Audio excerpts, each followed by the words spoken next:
gerist áskrifendur á samstöðinni og taki þátt í að byggja upp öfluga og róttæka samfélagsumræðu.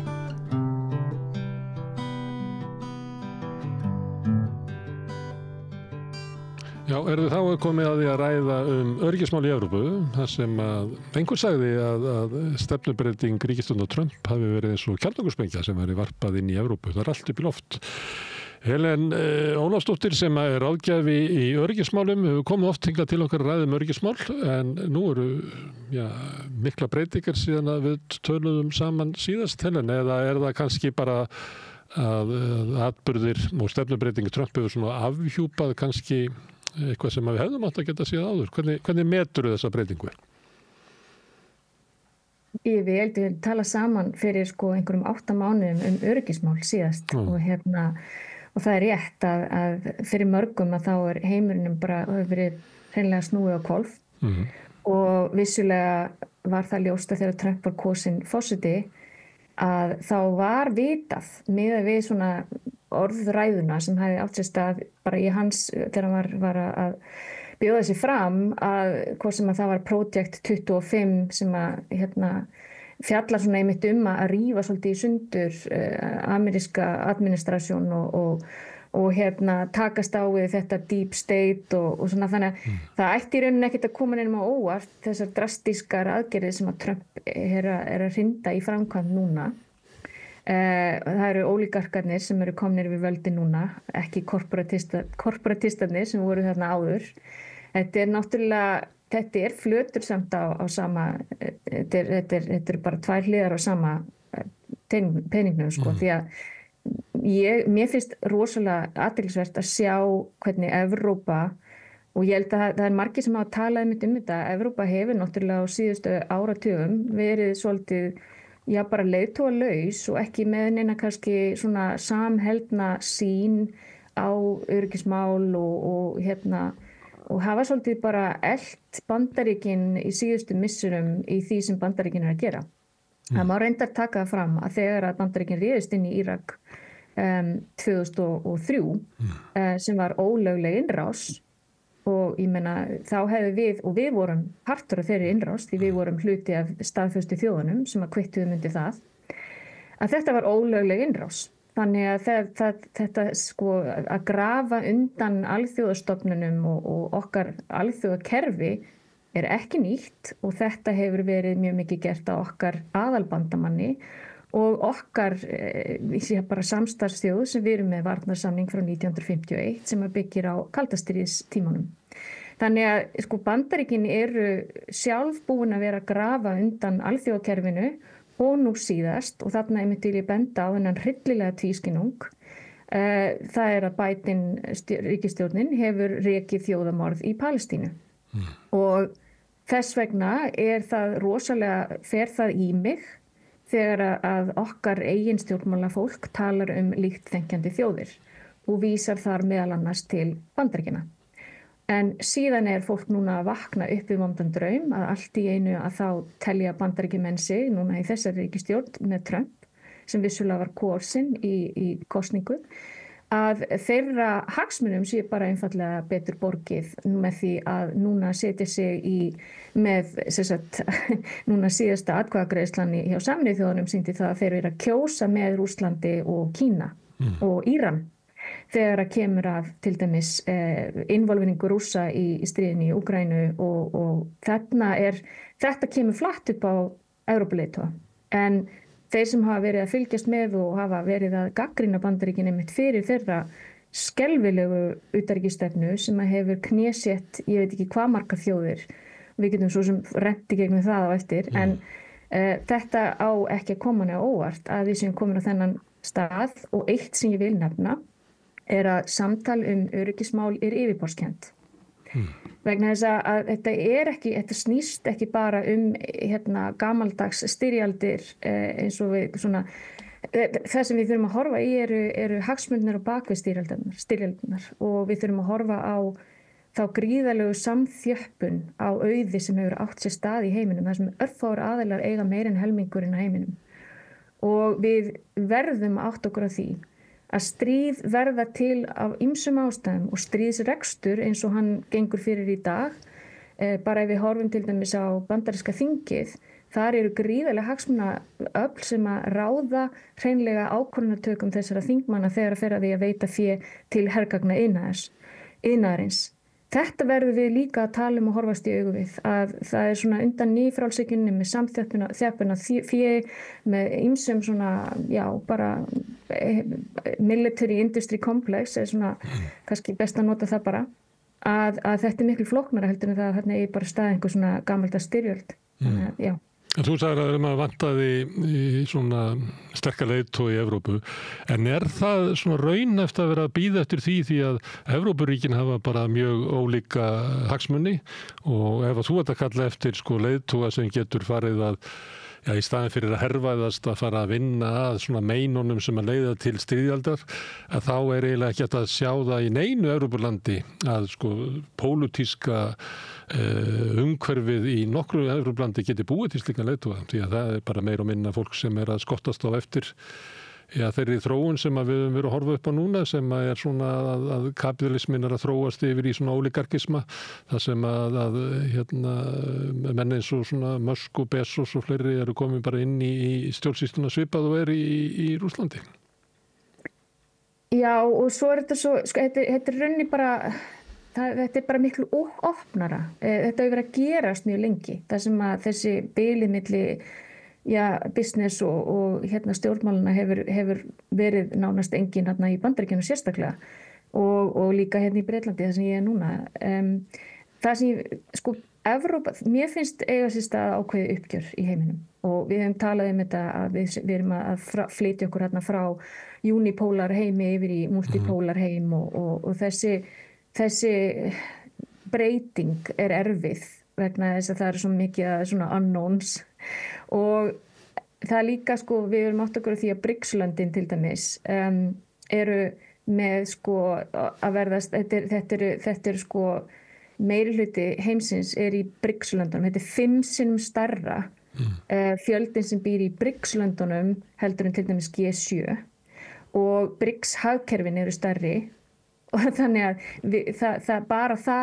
það samkomulag í BRICS er að breyta bara öllum veruleika í tengingu við og mér finnst Evrópa einhvern veginn hafa verið bara ekki bara sofandi á verðinum heldur það er bara ákveðið uppgjörð frá jafnvel nýlendutímanum. Ég vinn rosalega mikið í Afríku og ég er mér finnst eiga sér stað uppgjörð frá bara hreinlega nýlendutímanum varðandi hvernig þessar þjóðir hafa hagað sér og ég meina það er alltaf talað það af hverju er í Evrópa svona rík og af hverju eru Vesturlönd svona rík. Ég meina það er bara búið að vera áratug jafnvel eftir nýlendu tímabili þá heldur þetta bara áfram gegnum neokolonialisma það sem að Afrika hefur bara ekkert átt séns. Það er allt snýst að draga sem mesta hráefnið út og ég meina ef við til dæmis horfum á styrjaldarnir sem eiga sér stað þarna í Afríku sérstaklega við horfum á Kongó situr á alveg ótrúlega mikilvægum málmum og það eru margir sem telja að það er til dæmis bara hverjir græða á því að Kongó til dæmis geti ekki haft svona meira stabilitet þarna í Kongó vegna þess að ef að Kongó væri stabílt þá geti Kongó hreinlega ráðið nánast markaðsverði á málmum sem eru nauðsynlegir fyrir síman okkar og fleira. Það er svo margt sem að er í gangi sem að við tölum ekki vegna þess að þetta er svo gríðarlega flókið og erfitt. Þannig að öll samræðan okkar öryggismál og hvernig heimurinn er og af hverju við erum komin á þennan stað, að hún er mjög yfirborðskennd vegna þess að þetta er rosalega erfitt að fara ofan í saumana á því af hverju eru við komin á þennan stað, af hverju er Evrópa að veikjast svona rosalega mikið, af hverju eru Bandaríkin komin á þennan stað sem þau er bara orðin hreinlega ólígarki.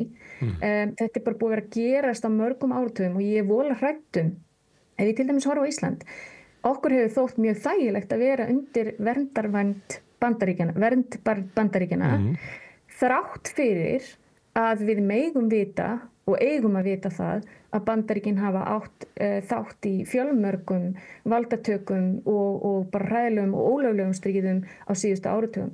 Þannig að okkar helsti bandamaður er sá bandamaður sem hefur verið að grafa undan alþjóðakerfinu líka.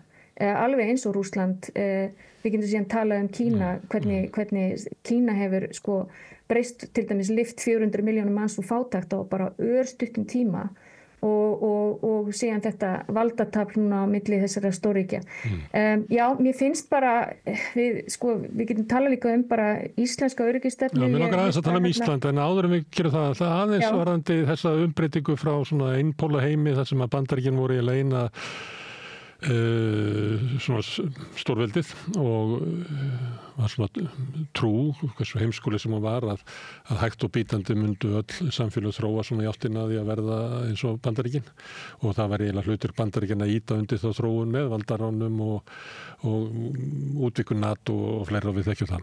En núna erum við heimi og ég meina Bandaríkin hegða sér þannig að það er ekki lengur einpóla heimur, heldur fjölpóla og sömuleyti finnst manni upplifum maður eins og Trump skilji heimi þannig að þetta sé stort skákborð og þar sitja hann og Kína og kannski Rússland við borðið og svo eru það að fylgjast svolítið með Indlandi og þeir eru að búa til nýja heimskipan, þessi stórveldi sem að þurfa að búa til frið sín á milli eða fara í átök. Evrópa bara er ekki með því að þótt að við tölum stundum með Evrópa eins og hún sé ein heild en hún er það bara alls ekki mér finnst að Evrópusambandið er ekki heild vegna þess að í hverju ríkinu á fætur öðru þá komast til valdaflokkar sem eru mjög skeptískir á Evrópu, vilja draga úr valdi í Brussel og Evrópa bara hefur ekki þessa stöðu og þú ert að vísa hvernig gömlu nýlenduveldin eru ennþá að blóðmjólka Afríku að hefa gert það fram að þessum tíma en núna er Kína ná betri stöðu þarna inni og í þessu skákborði sem að Trump vill tefla við Kína og Rússland að þá, ég held að bara taki ekki tillit til Evrópu Er það ekki bara að Evrópa er bara að missa vægi sitt við þessar breytingar að þá er kannski stæðsta það sem að gerist að Evrópa bara að missa vægi sitt í heimspólitíkinni? Evrópa ég sé það og finn í Afríku að Evrópa þar algjörlega undanhaldi varðandi að hafa einhver almennileg ítök. Það snýst líka það að Evrópa bara á ekki eins mikinn pening til þess að nota í utanríkispólitík. Þannig að vissulega sjáum við það í Afríku. Mér finnst mjög mikilvægt að þú bentir á einmitt með þessa hægri sveiflu. Núna bara síðast í kosningunum í Þýskalandi. Evrópa er á mjög erfiðum stað og aftur er þetta af hverju erum við að sjá fram á þessi hægri öfgaflokka, ef við ætlum að kalla það. Af hverju erum við að sjá þessa flokka rísa upp? Þetta er ekki bara út af því að það eru innflytjendur. Innflytjendur eru náttúrulega bara notaðir sem blórabögglarnir. En þetta aftur snýst það samþjöppun og auði og hvernig bara laun almennings hafa víðasta, þetta er bara gegnumgangandi, hvort sem það eru Íslandi eða Evrópu í Bandaríkjunum. Laun almennings hafa staðið í stað og meðan kostnaður við framfærslu hefur aukist alveg gríðarlega og það sem er að gerast er það að öll þessi fyrirtæki í gegnum alls konar loopholes ekki að borga skatta, ríkir ekki að borga skatta eins og það gerði 1950 og 60 þegar það var mikill uppgangur hjá millistéttinni, þannig að þetta er bara, þessi hægri sveifla er afleiðing elitupólitíkusa sem að hafa bara hreinlega hort einungis til þess að gera feitt fyrir og undir og bara sósíalismi fyrir fyrirtækin og svo það kapitalismi fyrir almenning. Og fólk upplifir það að Brussel sé raunverulega að reka þessa stefnu, að Brussel er ekki að gæta hagsmuni okkar ef að við erum kannski sá þriðjungur samfélagsins sem að hefur það efnahagslega lakast, heldur Brussel fyrst og fremst að reka erindi stórfyrirtækina. Brussel og bara löndin sjálf vegna þess að það geta verið svo ólík við erum með Ítalíu og við erum með Svíþjóð inn í Evrópusambandinu og öll þessi ríki eru með mjög ólíka strúktúra Grikkland, ólíka ekonomiska strúktúra þannig að þó séu náttúrulega Evrópusambandinu þá getur verið alls konar variasunir á því og mismunandi spilling og allt svo fram eftir götunum. Auðvitað hefur Brussel náttúrulega gríðarlega völd vegna þess að þeir setja reglurnar þennan single market en Brussel er athyglisvert vegna þess að Brussel er oft með það sem mér hefur fyndist mjög athyglisvert er það þegar að Brussel hefur ætlað að gefa út einhverja yfirlýsingar til dæmis varðandi bara Palestínu og Gaza að þá hafa ríki innan Evrópusambandsins mótmælt því að Brussel sé að tala alfarið til dæmis hvað var það utanríkisstefnu fyrir hönd allra þjóða. vegna þess að Írland til dæmis ekki með sama vandarlegin og forseti Írlands sjá ekki sama sjónarhornið með varandi Gaza og sömulegis mætti ég segja Spán og Belgía og svo framvegis. Þannig að Brussel auðvitað með náttúrulega sérstaklega við horfum á energi, á orkumarkaðin og svoleiðis, auðvitað stýrist þetta af mjög mikilli frjálshyggju, neoliberalism, en mér finnst það vera bara gegnugangandi í öllum ríkjum og það einfaldlega vegna þess að þetta nú bara Ísland sko, það eru bara mjög fáir á Íslandi sem að raunverulega hafa haft ítök í það og haft jafnvel bara beinan aðgangi því að taka þátt í því að sníða ákveðnar, til dæmis þegar að vera að sníða lög og annað, að þá hefur bilið milli viðskiptin á Íslandi þangað til núna allavega og svo þeirra sem að sitja í stjórnmálunum okkar, þarna bilið allt og blöri sko, þetta er grátt svæði og það eru því miður, mér finnst þetta, þannig að þegar við erum að tala varnarmál að þá finnst mér bráðnauðsynlegt að alls ekki alskilja þetta frá efnahagslega partinu.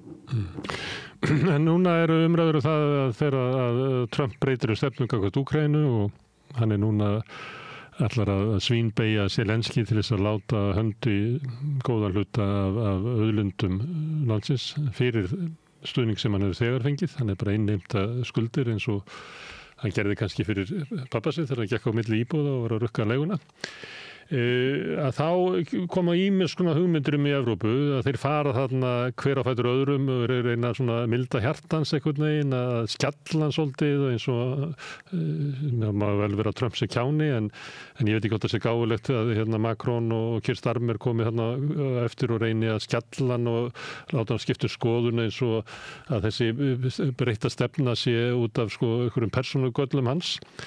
En svo annars vegar þá eru þau bara að reyna allt til þess að halda Bandaríkjunum einhvern veginn inn í Evrópu og helst að halda sko stríðinu gangandi, það sé lykillinn að því að hafa Bandaríkin inn í Evrópu og svo eru hugmyndir það að Evrópa þurfa að vera svona sjálfstæðari, að þeir verði að vera með eigin her eða skipulaðan eigin her sem eru þá fjölþjóðlegur líklega. Alls konar svona hugmyndir sem í gangi og sömuleiðis bara Evrópa eins og á einhverjum furðulegum núllpunkti. Það eiginlega, hún hefur bara dottið á einhvern stað það sem bara óvíst hvert framhaldi verður og alls konar raddir að gjamma og tala og þó það séu svona einhverjir svona fundir þar sem að menn koma og lesa inn einhverja svona stefnuræður og eitthvað fleira, að þá eins og að sé ekki svona mjög öflugt virt samtal innan Evrópu það hvernig eigi að bregðast við þessari stöðu. Einmitt. Og líka sko, það ekkert varir að eilífu. Við erum með 60 ára heimsmynd. Þú veist, og fyrir þann tíma vorum við með 2 heimsstyrjaldir og fyrir þann tíma vorum við með endalaust stríð í Evrópu. Það ekkert sem varir að eilífu og mér finnst einhvern veginn svo fólk sko, við verðum að gera ráð fyrir því að verði breytingar, geopolítískar breytingar á næstu 100 árum. Þú veist, bara 50 árum. Og við sko til dæmis ef við tölum það var nú Zelenský sjálfur sem að mér skilst að hafi bara af því að lesa fréttir að hafi nú fyrst stungið upp á einhverjum skona samning við Bandaríkin varðandi þessa málma og námustarfsemi. Að það var þegar að Biden þetta var áður en að Trump var kosinn forseti. Og því sjálf þetta þá vísa Trump til þess að þetta sé raunverulega svona samningur eða hugmynd sem hann kemur að þessu. Já, þetta er hugmynd sem var komin á borðið. Hún snerist reyndar ekki að borga aftur tilbaka, heldur snerist kostnaðarþátttöku og gera þetta auðveldara fyrir. Það sem að gerast núna það að nú ekkert einu svona vitað hvort að Zelenský hann á leiðinni í flugvélni, mögulega skrifaður undir samninginn. Þú veist, og svo meiri segja sko, eðli samningsins ekki vita nákvæmlega hvað þar stendur, sko, Trump búin að vera gasbrandum það að þeir hafi eytt einhverjum 300 billjónum og hafi vil fá 500 billjónir bandaríkjadala út úr þessum samningi. Aðrir segja að það hafi bara verið 100 billjónir fyrirgefið sem hafa verið veittar í beinan styrk, alls þetta kannski mögulega 200 þegar uppi staðið. Þetta ennþá svo einhvern veginn óljóst og svo þetta með sko Zelenský, hann vildi fá fyrst og fremst með þessum samningi, þá vildi hann fá eitthvað amerískt garantí fyrir sem sagt að Rússland gæti ekki aftur ráðist inn í Úkraínu. Það snýst málið fyrir Zelenský. Þannig að en Trump hafnar því algjörlega. Bandaríkin ekki að fara að gefa honum það. Nei. Og þau segja, einhverjir þarna í kringu Trump segja það, Zelenský kemur ekki til Washington nema að skrifa undir samningin okkar. Akkurat. Annars verður ekki boðninga, við erum ekki að fara að semja hana mann. Þeir tala bara svona. Já, og hann þannig að þetta náttúrulega ekkit að knýja svona, síðast þegar við sáum Trump gera svipað, það var í Doha með Talibanum og aðrir Afganir og ríkisstjórnin var ekki við borðið, alveg eins og Trump fór til þess að ræða við Rússana í Sádi-Arabíu án þess að Zelenský og félagar voru við borðið. Þannig að þetta náttúrulega ekki inclusive, þetta engan veginn sanngjarnt, þetta engan veginn inclusive. Þú veist, þetta En Helen, stórveldi ekki sanngjarnt. Akkurat. Þannig að þegar Evrópubúar eru núna að tala og þessna finnst mér þetta svo magnað, að þeir eru að tala að það verður ekkert gert á þess að Úkraína sé við borðið og ákveðið sína framtíð. Það var ekki þannig með Afganistan og við vorum fullir þáttakendur í því stríðsbrölti í NATO.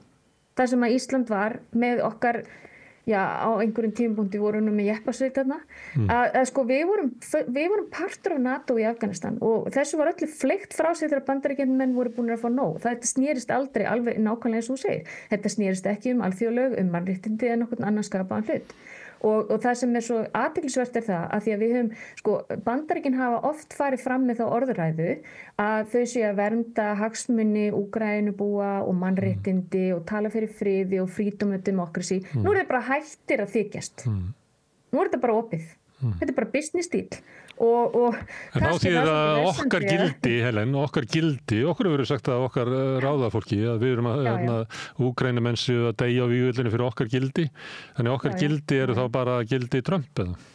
Það líka athyglisvert sem að ég var að hlusta á mjög athyglisvert það sem að fólk var að ræða með þetta Evrópubúar eru tilbúnir til þess að ausa í stríðsreksturinn og sjálfsögðu þeir eru alveg þar að bara við stýðum í Úkraínu. En það ekkert sem hefði stoppað til dæmis eitthvað af þessum löndum. Ég ekki að tala um NATO, það allt annað díl.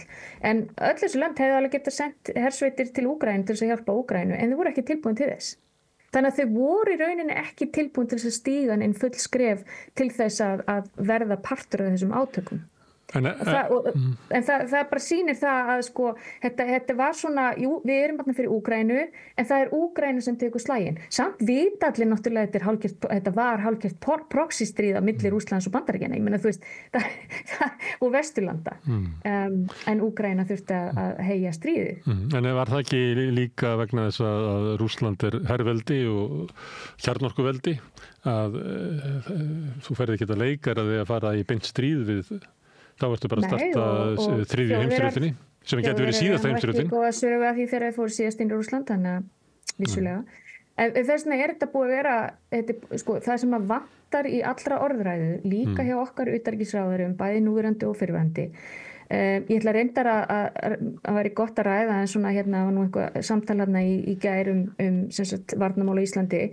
En það vantar áhersluna á diplomasíu og á bara það að og þetta hefur vantað. Það hefur alltaf verið einhver samtal á milli Washington og Rússlands en frá bara 2021 liggur við síðast þegar Biden og Putin hittust síðan ráðast Rússar inn í Úkraínu. Þá var aldrei samtalinu og við Íslendingar gengum ennþá lengra með því að loka alfarið okkar sendiræði.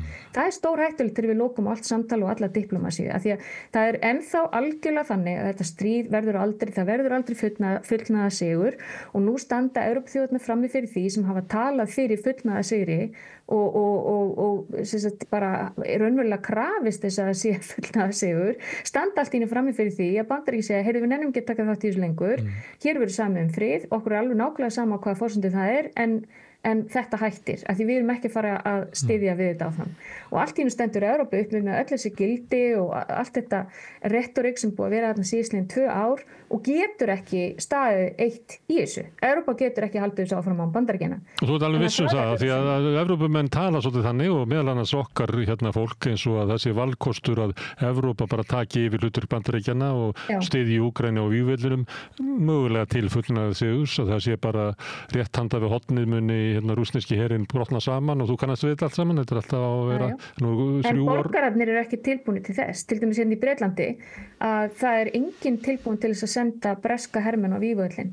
Það sem var svo athyglisvert þegar Starmer var ennþá gasbrandi það bara fyrir í vikunni að auðvitað myndi Úkraína endanum farin í NATO. Svona orðuræði stór hættuleg á svona tímum.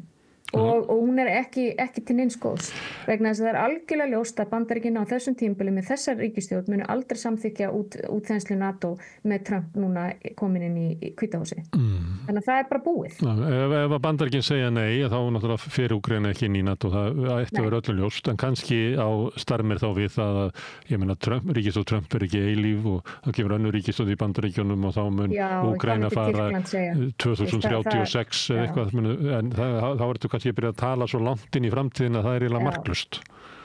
Og hvað segir Erdogan, skilur ég minna, hvað verður, þú veist, það eru svo margir unknowns hérna, þannig að það langsamlega skynselast fyrir okkar eigin stjórnvöld, fyrir Evrópuleiðtoga það að einblína á það að reyna að hafa áhrif á þessar umleitanir, hvernig sem það verða. Ég vola hrættum að Evrópa sé bara búin að skrifa sig út úr þessu öllu saman vegna þess að þau voru ekki af engum boðið til Sádi-Arabíu, það voru bara Bandaríkjamenn og Rússar og þannig að ég vola hrættum að Evrópa, ég veit að Macron hérna að reyna að hafa áhrif á þetta en það bara að reyna að fá sem besta dílinn fyrir Úkraínu svo það sé ekki ráðist inn í Úkraínu aftur. Það svo erfitt vegna þess að Úkraínumenn, eins og ég segi, þeir vilja fá einhverja staðfestingu, ef þeir eru að fara að gefa einhvern helming af sínum minerölum, þú veist, grafítinu, líþíum, úrani, þeir setja alveg gríðalegum bara gríðalegum minerölum og fágætir málmar sem eru þarna í Úkraínu. Þannig að þeir eru mjög sterkur stöð að tala þetta séu 12 triljónir bandaríkjadala sem eru kannski mögulega þarna sem hægt að grafi upp. En sko vandamáli að þó að nú allt í einu heyri maður nýjasta nýtt og það meira sem verið að fara að tala hvort það sé verið hægt að grafi upp eitthvað á hernumdu svæðunum. Rússlandsmegin, sem að Rússarnir eru búin að hertaka. Rússland með 20% af landinu af Úkraínu núna. Já, og Trump til í að semja við Pútín það að bandarísk fyrirtæki komi að þeirri vinslu líka og ég hlusta á viðtal við Pútín þar sem hann var einmitt að tala það að það þyrfti fjárfestingu til þess að ná þessu upp úr jörðinni og nefndi ekki bara að þetta svæði heldur væri það í kringum Múrmansk og svo sultan upp eitthvað svona svæði en það vita það allir að Rússland gríðarlega auðugt af náttúru auðafum og meðal annars þessu sem að Trump kallar New Earth sem eru þessi málmar sem að þarf til þess að knýja áfram tæknibreytingar og meiri segja gervigreindina og eitthvað fleira. Já, og nota bene, við erum komin úr kapitalisma yfir bara í algjört óligarki. Þú veist, ég meina þetta bara komið að þann stað. Nú eru bara óligarkarnir að koma saman, þeir eru bara farnir að svona ákveða hvernig þeir ætla að skipta þessum milli sín. Þannig að okkar utanríkisstefna og okkar samband við Bandaríkin hlýtur að þurfa að endurskoða svolítið út frá þessu.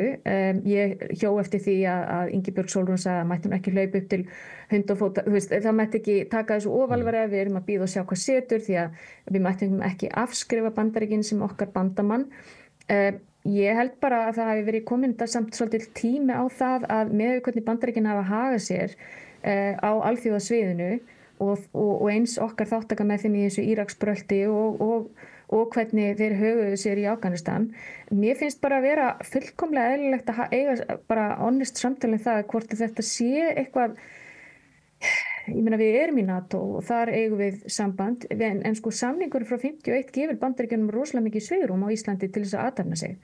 Og ég sko utanríkisráðuneytið náttúrulega þó að það hefur verið skipt utanríkisráðherra þá ertu náttúrulega með sama teymi sem búið að vera að vinna í utanríkisráðuneytinu síðustu ár. Og algjörlega sömu stefnuna sem að með heyrt bæði hjá Þorgerði Katrínu og líka Kristrúnu Frostadóttur, það sem talað að helsta öryggisógn Íslands sé víglínan í Úkraínu og að við verðum að verja hana og þetta byggir líklega á því að svona oft orðað þannig að Pútín Hitler og það sé ekki hægt að semja við hann og ef við verjum þetta ekki þar þá mun Evrópa bara falla eins og dóminó og endanum mun Rússarnir koma hingað líklega. Að þetta stefna sem að fyrri ríkisstjórn var með og virðist vera stefna sem að núverandi ríkisstjórn er með þótt að hún tali það að efna til opins umfjöllunar öryggismál og að móta öryggisstefnu og vera með svona öryggismat á Íslandi að þá eru þau samt að keyra áfram raunverulega óbreytti stefnu af töluverði svona festu. Já, en þá kom ég mitt aftur á þessu sem að hún benti líka á Ingibjörg Sólrún var það áhættumatið sem að liggur fyrir frá 2008 eða 2009. Þannig að við þurfum að uppfæra það mat sem byggir á einhverjum, sko, af því að ég fór nú í gegnum þetta held ég síðast, en svona fyrir þá sem hlustuð ekki á þann þátt, og þá okkar öryggisstefna, hún sem sagt skiptir þessum vánni í 3 þætti. Það svona það sem mesta og alvarlegasta váin fyrir öryggið okkar. Svo kemur svona kategóri nummer 2, það sem svona, já, eitthvað sem hefur mikil áhrif, en hérna ekki sko, sem getur haft áhrif en ekki alvarleg áhrif. Svo kemur 3. kategórian sem ólíkleg að gerist en myndi hafa gríðarleg áhrif og það hernám eða sem sagt að við lendum í einhverjum hernaðarátökum. Þannig að þetta talið ólíklegt í okkar núverandi áhættumati. Það þarf að uppfæra áhættumati og byggja það á einhverjum raunsæjum eða einhverjum rökum vegna þess að það mjög sko erfitt að það líklegt að Rússland komið til Íslands með einhverjum sko með hermenn, nei. Ekki líklara að það sé til dæmis cybercrimes, að það sé, þú veist, það eru allt annars konar hættur sem stefja að okkur. Öryggisstefnan okkar bara líka almennt séð allt og mikið, hún horfir rosalega mikið bara út á við, en hún horfir ekkert inn á við. Hvað var það Íslands samfélag og það að við erum orðin fjölmenningarsamfélag og slíkar hættur. Það þarf algjörlega að fara yfir áhættumatið og breyta því.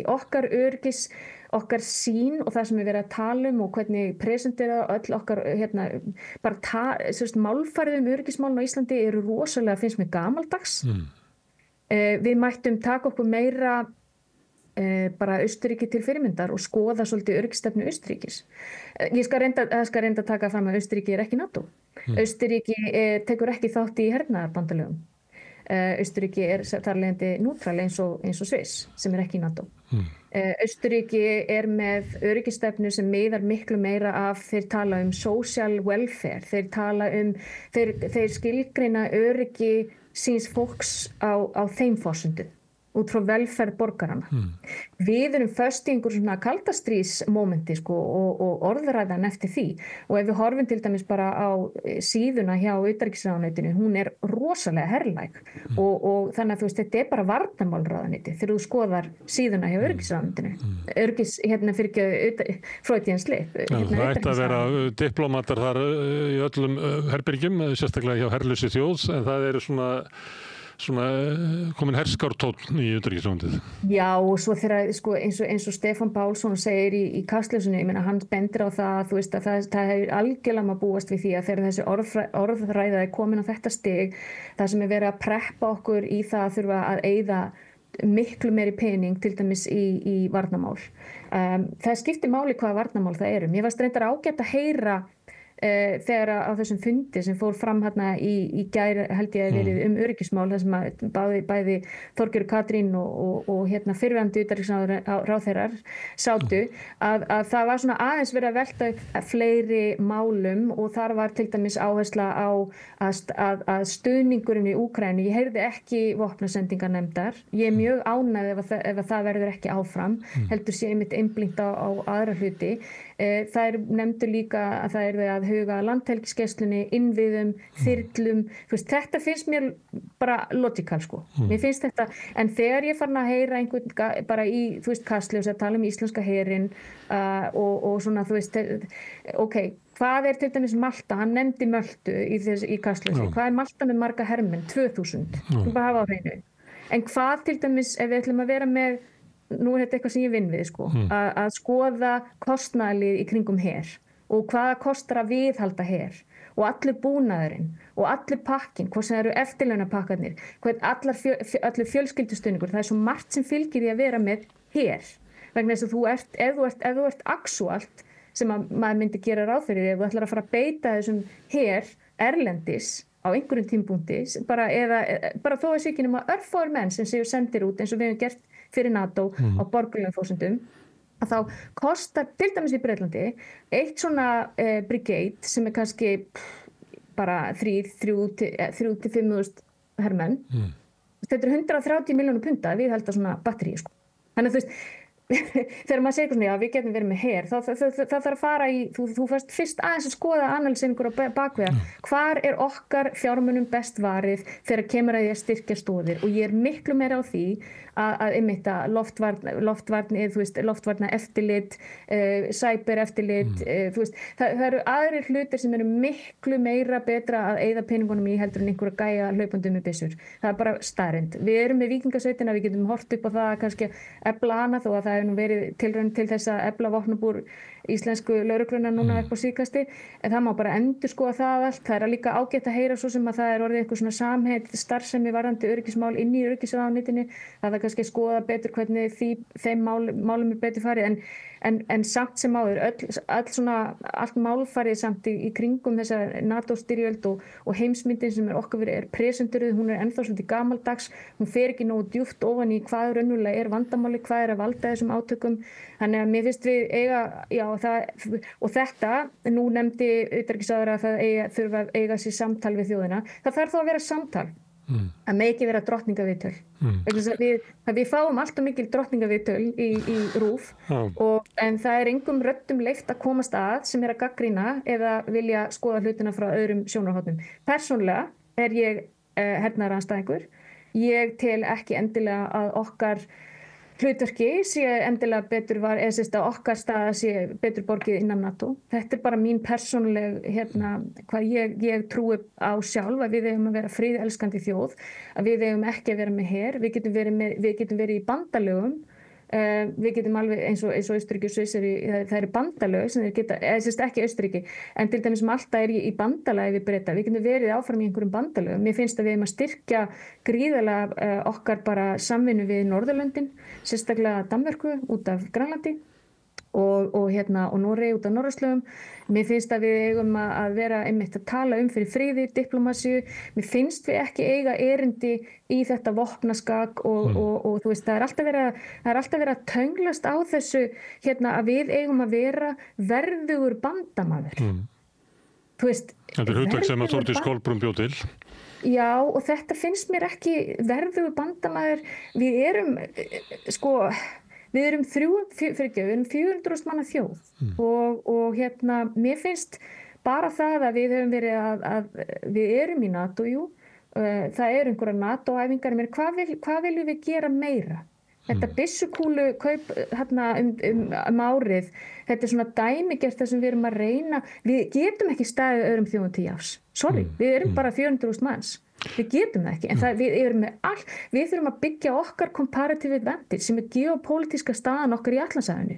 Já, þau ætla að koma hún María Lilja Færan Bjarna Má sem professor í lögfræði á Bifröst til að koma og hann ætlar að tala við Kristján Þór Sigurðsson hvort þið vera her eða ekki. Ég heyri að þú finnst ekki snjöll hugmynd að Íslendingar fara að byggja hér upp her. Þetta kannski Þetta bara kostnaðaratriði fyrir mér líka. Ég reyndar.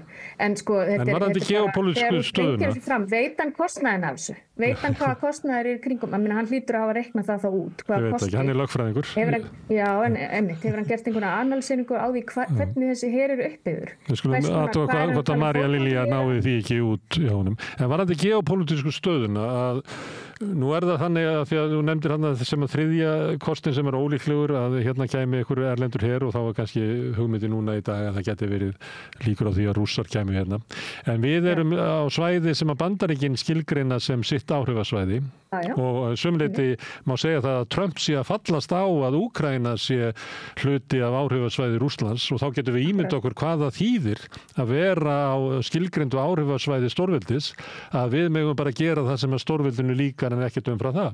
Þannig að hvort sem okkur líkar eða betur að vera þá stæðsta heimsveldið í herveldið í heiminum sem að skilgreinir okkur á sínu svæði og mun aldrei una nokkrum að koma hingað og gera einhverja innrás eða taka Ísland eða menninu mætti. Þannig að í sjálfum sér þyrftu ekki neitt sko varnarsamning til þess að viðhalda því. En ég að nefna þetta vegna þess að maður heyrið á Íslandi að valkosturinn sé annars vegar það að við höfum varnarsamningin við Bandaríkin sem eru hornsteinn af utanríkisstefnunni, svo oft orðað, en hins vegar það að það sem að Trump hafi afhjúpað að það eiginlega geta hægt að sko treysta á Bandaríkin, þau svíkja alla og oft vitnaði í það sem að var ekki Kissinger sem sagði það vont að vera óvinnur Bandaríkjana en það bannvænt að vera vinnur þeirra, já, sem oft vitnaði í. Og þess vegna ættum við að horfa og taka þátt í umræðu í Evrópu sjálfstæðar varnir Evrópu og við ættum að fara raunverulega bara inn í Evrópusambandið vegna þess að þegar vera að draga úr alþjóðlegu viðskiptum að þá skiptir máli að til einhverju heild sem að stefnir á því að vera sjálfur sem nóg með einhverjum hætti. Hvernig lítur þú á þetta að við sem erum svo óheppin að vera í túngarði stórveldis og höfum þarlega ekki fullt sjálfstæði, sko Úkraína hefur ekki sjálfstæði og margur lönd og Grænland hefur ekki sjálfstæði í utanríkismálum, þó ef þeir eru sjálfstæði, þau eru bara undir áræðisöðu Bandaríkjanna og ef þau gerir ekki eins og Bandaríki vilja þá munu Bandaríki bara taka Grænland. Annars vegar það og svo hins vegar þessi svona vaxandi svona anstigð á Bandaríkjunum. Það er ekki hægt að vera í liði með þessu landi og í vonum þá að þessi skömminni skárra að tengjast Evrópu. Ég myndi segja að væri skömminni skárra að tengjast Evrópu. Ég meina, þú veist, ég náttúrulega í mörg ár hef ég verið að kritisera Bandaríkin fyrir þeirra utanríkisstefnu vegna þess að ég bara sjálf upplifað hvernig þeirra utanríkisstefna hefur spilast út hvort sem það í Afganistan, Írak, Líbíu, Sómalíu, Súdan og svo framvegis.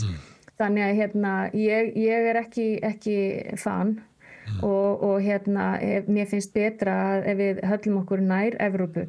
Það að vera inn í Evrópusambandi, það tekur nokkuð 10 ár að komast inn í Evrópusambandi ef það eitthvað sem þjóðin ákveður að gera. Við líka bara benda á það að það eru margar þjóðir innan Evrópusambandsins þar á meðal Ungverjaland sem á nú ekki mikið sameiginlegt með öðrum Evrópusambandsþjóðum þegar kemur að varandi Rússlandi. Þannig að ég held að leysi ekki sko grundvalla vandan þó við séum inn í Evrópu, við erum alveg inn í Evrópu í okkar Schengen samkomulagi og okkar innri markaði, þannig að ég held að, og svo erum við náttúrulega í NATO, þannig að við erum alveg þokkalega tryggð held ég gagnvart einhverjum svona árásum og annað, en þó ég vil reyndar meina að þó við værum ekki í NATO að það ekki eins og þú segir sko, við erum á þessu gríðarlega áhrifasvæði þar sem við erum norðarlega í Atlantshafinu og aðgengið þar alvegandi af öllum skipalegunum þar sem í kringum Norðurpólinn og allt þetta. Við erum geopólitískt mjög mikilvæg. Fyrir Bandaríkin og Bandaríkin myndu, við þurfum ekki að borga Bandaríkjur fyrir vernd. Þau væri til í að borga fyrir að fá að hafa aðstöðu hér. Öfugt við það sem að þeir eru að taka auðlindirnar af Úkraínu, þeir eru að þröngva Evrópu til þess að kaupa af sér hergögn í gegn vernd, en raunverulega svolítið furðulegt ef að við ætlum að stíga inn í það að fara að borga fyrir eitthvað sem að þeir eru til að gera ókeypis, sko. Já, ég veit ekki hvernig það spilast út af því að eins og ég segi, við erum með þennan samning frá 51 og svo erum við í NATO, þannig að við erum með svona doppul samband innan Bandaríkjanna. Það sem ég hef áhyggjur af í þessu stóra samhengi þetta tala kostnaðaraukninguna. Vegna þess að þegar ég horfi á okkar eigin samfélag og ef við ætlum að tala okkar öryggi, þetta má ekki bara snúast Úkraínu. Vegna þess að það algjörlega dóminerar allt núna Úkraína. Það sem að skipti máli það að þegar þú tekur pening út úr okkar hagkerfi sem að gæti farið í það að rétta við hlut þeirra sem að minna mega sín, sem gæti farið inn í að styrkja innviðina og þegar þetta sett í annars konar, ef við erum að virkilega tala að fara að breyta í að setja þessi peninga fyrir utan jafnvel hagkerfið eða setja þetta í einhverja stríðsmaskínur og eitthvað sem ekki núna verið að ekki partur af þá innviðabyggingun okkar, að þá þurfum við að spyrja okkur alvarlega what's the value for the money? Hvað erum við að fá fyrir þennan pening? Og hvernig væri honum mögulega betur varið. Vegna þess að þegar að vera að tala það verður að hækka, Evrópuríkin verður að hækka upp í 5%. Hvernig ætlum við að gera það? Meina án þess að hafa bara gríðarlega, hvar ætlum við að taka þann pening? Það svona 230 milljarðar sem eru þá fluttir yfir í hernað úr öðrum grunnkerfum samfélagsins. Já, hugsaðu, og við hefum ekki einu svona efnaði að reka heilsukerfi okkar eins og heilbrigðiskerfi okkar í dag. og það alveg sama hvar þú stígur niður. Það vanfjárfesting í mörgum innviðum Íslands núna og það líka eitt sem þarf að horfa alveg greiðlega í, eins og ég nefndi áður, það fjölmenningarsamfélag. Ef við hlúum ekki af þessu fjölmenningarsamfélagi okkar, þá verður þessi aukna skautun og ég hef bent á það að ef að þessum 3 stjórnmálaflokkum sem núna eru við ríkisstjórn tekst ekki að brúa aðeins bilið milli ríkra og fátækra, að þá verður hér stærri partur, hægri flokkur, eins og til dæmis lýðræðisflokkurinn mun komast inn á þing næst og við munum sjá uppgang Miðflokksins. Alveg klárt mál. Vegna þess að þetta ástæðan fyrir þessari hægri sveiflu það vegna þess að fólki finnst vera á sig halla, það hefur ekki lengur efni á því að lifa, hreinlega. Það fær ekki þá þjónustu, það að greiða skatta, það fær enga þjónustu fyrir peningin. Þannig að við munum sjá uppgang hægri afla á Íslandi. Þannig að þetta sem að þessi ríkisstjórnarflokkar sem eru miðju hægri flokkar eru núna að agitera fyrir ekkert sjálf gefið að í næstu kosningum verði jafnvel okkar eigin utanríkisstefna. Vegna þess að ég get ekki betur séð en að til dæmis að ef við fengjum miðflokk, lýðræðisflokk og sjálfstæðisflokk við völd næst eða framsókn sem alltaf til ég að fljóta með, ef við fengjum einhverju svoleiðis samsetningu á flokkum, þá myndi okkar eigið pólitíska landslag gjörbreytast á einni nóttu. Þannig að við þurfum sem samfélag svolítið að hugsa hvar erum við að eyða peningunum, hvernig samfélag viljum við vera í? Og mér fannst frábært að Stefán Pálsson nefndi eitt í sinni orðræðu í Kastljós í gær.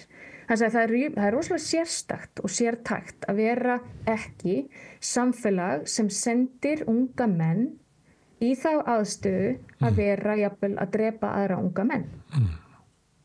Það er mjög, Kosta Ríka ákvað það að leggja niður sinn her.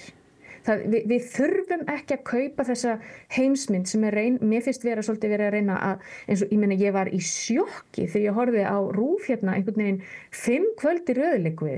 Það sem var bara svona eins og að væri að tróða einhverju propaganda ofan í þjóðina hættu stríðs og hvað væri mikilvægt þessi samskipti og NATO. Þetta var svo augljóst hvað þetta var. Þetta var vísvitandi gert. En RÚV bara heldur því fram að öryggishagsmunir Íslands og Úkraínu séu óaðskildir. Að það sem eru öryggishagsmunir Úkraínu eru jafnframt öryggishagsmunir okkar.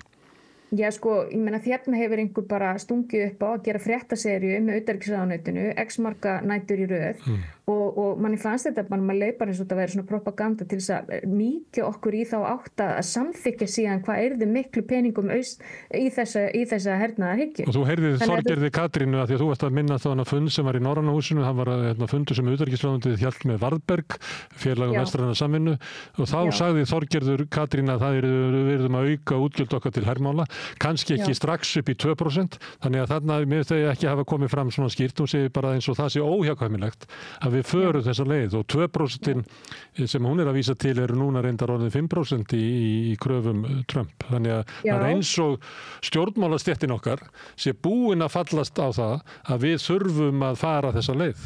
Án þess að það sé áhættumat fyrir og hún nefnir líka þarna að reyndar hafi NATO, það vitamál að það búið að vera að ausa peningum í NATO síðustu árin. Það hefur aldrei verið til jafnmikill peningur í NATO eins og núna, skilst mér.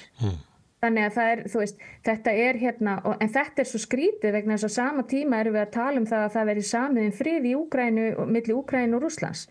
Af hverju erum við þá að og þá þetta bara Trump sem að ýta eftir því að við eigum, hvert eigum við að, manni líður þannig að hann að biðja að þessi 5% verði svo að við munum vera að kaupa vopn af Bandaríkjunum. Af hverju hann að, það það sem að hlýtur að vera, af hverju væri hann ekki drullu sama þó að væri allir myndu auka einhvern 5% og setja sína eigin hergagnarframleiðslu í Noregi eða í Þýskalandi. Það er eitthvað annað sem býr þarna bak. Allir herir NATO-ríkjanna eru samstiltir í bara tækjum og tólum og þetta meira og minna það sem framleitt í Bandaríkjunum, þannig ef að Pólverjar eru með 5% í hernað í sínu landi þá fara 2/3 af því til kaupa á bandarísku dóti.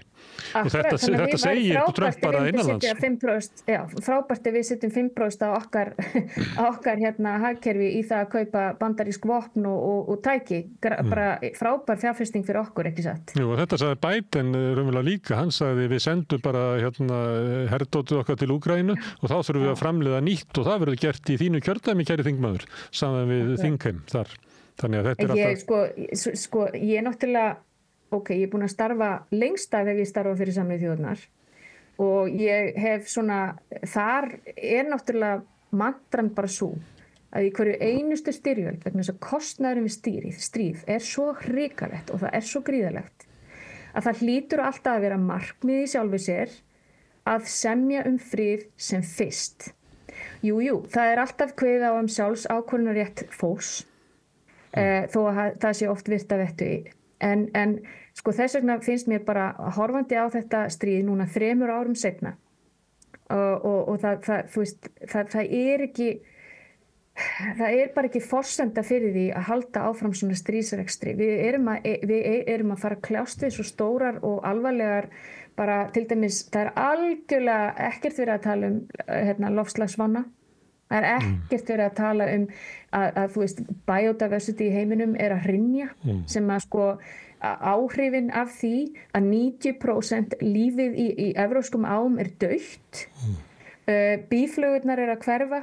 Þú veist, það engin maður keyrir þvert og kruss alla England og fær ekki eina einustu flugu á framrúðunni hjá þér. Sko, við erum að fara inn í heim þar sem og fyrir utan artificial intelligence, þú veist, og við erum að tala sjálfvirkni, jobbin sem þú veist, við erum svo upptekin af þessari styrjöld. Já. Og því miður í samtal okkar líka, Helen, að allt sem að þú ert að telja núna sem við ættum kannski frekar að vera að tala að við vorum ekki að tala það, við vorum að tala Úkraínu og Trump. Já, svona virkar þetta. Þarna sérðu. En því að þú ert búin að starfa mikið í Afríku og eitt af því sem að Trump að gera, hann að loka eiginlega eða kæfa niður USAID Agency of International Development. Hvers konar fyrirbrigði þetta? Þetta, sumir segja þetta sé bara tæki í höndunum á CIA til þess að stuðla valdaránum hér og þar í heiminum. Aðrir segja þetta sé mannúðar aðstoð Bandaríkjanna sem og með því að draga hendurnar að þá muni fjöldi fólks bara farast. Já. Hvað þetta? Sko, ég hef ekki unnið fyrir USAID en ég hef unnið með USAID. Það að segja að ég hef unnið í sama umhverfi og til dæmis þegar ég var í íraska þinginu að þjálfa þar þingmenn og var með prógram þar fyrir þingið, þá var USAID þar með svipað fyrirkomulag. Og það sem gerist það að þetta bara, þeir útluta síðan verkefnunum til einhverja fyrirtækja sem að síðan bara, þú veist, implementera prógraminu. Þannig að, og margt af þessu bara, þú veist, og þetta þá oft amerísk fyrirtæki sem fá samningana við að implementera, en þetta bara svona hringrása pening sem fer í gegnum stjórnkerfið, sem fer til amerískar fyrirtæki sem eru síðan með þessa þróunaraðstoð erlendis. Ég á rosalega marga góða vini sem hafa unnið fyrir USAID og hafa unnið til dæmis bara mjög mikilvægt starf og sumt að þessu snýr bara hreinlega að, þú veist, malaríu og þú veist, en það eflaust einhver partur, þetta alveg eins og með Breta, Frakka, að öll utanríkisstefna, hvort sem hún kínversk eða hvað, að þetta snýst líka access og influence. Þú ert að nota þína þróunarstofnun til þess að hafa áhrif og þú ert að nota þína þróunarpeninga til þess að eiga einhverja svona marka stöðu. Bretland ekki að setja pening inn í til dæmis Afríkuríki nema það ætlist þá til þess að það geti labbað inn á skrifstofu forsætisráðherra og átt þar samtal. Það oft líka þá einhverju gagnkvæmir viðskiptasamningar. Þannig að þetta loðið á mörgum sviðum en þetta ekki það að þetta sé fullkomlega illa illvirki sem að margir örugglega halda að sé. En það bara staðreynd að öll utanríkisstefna og allt svona fé sem notað erlendis líka af Evrópusambandinu að þetta kemur alltaf með einhverjum svona, þú veist, hey, við erum að fjárfesta í þér þannig að við ætlumst þá væntanlega til þess að og í gamla dag, sem þú veist kannski 20 ár síðan þegar ég var að byrja minn feril erlendis, ég búin að vera á stríðsvæðum í 21 ár, þá einhvern veginn, þá var heimsmyndin, maður var svo naív og saknaði þess tíma nú maður, en þá einhvern veginn trúði maður á það að það væri, til dæmis, bara rétt fyrir Íraksstríðið, maður trúði svolítið á það að það væri kannski eitthvað svona bakvið þetta að það væri human rights, þú veist, við værum að fara inn í Suður-Súdan til þess að þú veist, boða einhver svona human rights og setja áherslur á freedom of media og eitthvað svona. En svo náttúrulega stendur maður upp í 20 árum seinna, svolítið cynical, sko. Eins og Styrmir Gunnarsson, að þetta engar hugsjónir og engin gildi, þetta eru bara hreinir hagsmunir. Já, og þetta líka, sko, við þurfum svolítið að horfa, mér finnst líka bara mjög mikilvægt að átta sig á því þegar ég að tala Bandaríkin, sko, eins og ég nefndi á hana, að þú veist, við erum með rosalega hagsmuni sem ráða stjórnmálamönnum. Ég meina, stjórnmálamennirnir í Bandaríkjunum eru meira að minna keyptir. Vegna þess að þú verður að fá svo mikinn pening til þess að komast í gegnum kosningarnar. Þannig að hvort sem það stefnan á Gaza, stefnan í Úkraínu sem snýst eða bara stefnan almennt, sko, það alltaf verið sagt að Bandaríkin verða að vera í stríði til þess að halda þessum hergagna eina í gangandi. Þannig að svo núna eins og segi, ólígarkarnir eru komnir við völdin, korporatistarnir eru ekki endilega við völdin en þá. Þannig að það eru svona ákveðna breytingar bara á þessu í Bandaríkjunum hvað varðar hver raunverulega ræður núna en auðvitað þetta alltaf sömu stórfyrirtækin hann á bakvið. Heiminum stjórnað af þessum corporations sem að sko hafa sterkari lagalega stöðu heldur og meira bólmagn til þess að knésetja smáríki.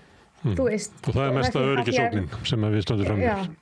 Þannig þetta bara realismin sem við erum í og mér finnst kannski að íslensk utanríkisstefna megi vera svolítið, við þurfum að fara að tala miklu víðari, bara á víðari grundvelli og ég vona að það verði samið frið í Úkraínu sem fyrst vegna þess að, eins og ég segi, áhrifin af stríði þau eru svo hræðileg og það svo mikið tróma.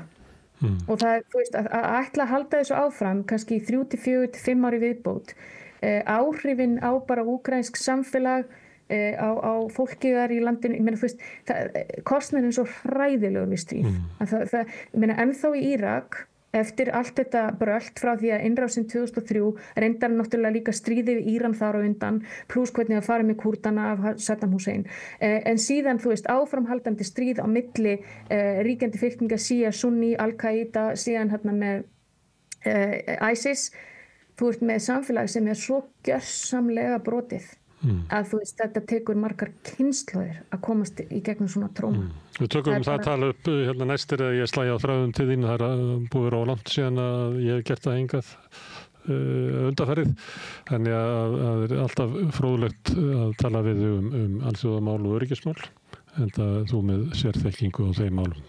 Helen, kæra þakkir. Takk fyrir. Ég ætla hérna, við ætlum að taka smá hlé og svo kemur hún Margrét Lilja og með 2 karla sem ætla að tala her, meðal annars Bjarna Má, prófessor á Bifröst sem að kastaði svolítið svona sprengju inn í íslenska umræðu í vikunni að við ætlum að fara að byggja upp her og andmælandi hans verður Kristján Þór Sigurðsson, lektor í félagsfræði. Hér eftir örskamma stund. Sameiki stéttarfélag í almannaþjónustu óskar stofnunum ársins til hamingju með árangurinn. Stofnun ársins 2024 í flokki borgar- og bæjarstofnana með 50 starfsmenn eða fleiri. Í fyrsta sæti Hitthúsið, í öðru sæti leikskólinn Rauðhóll og í þriðja sæti Háteigsskóli. Sameiki stéttarfélag í almannaþjónustu.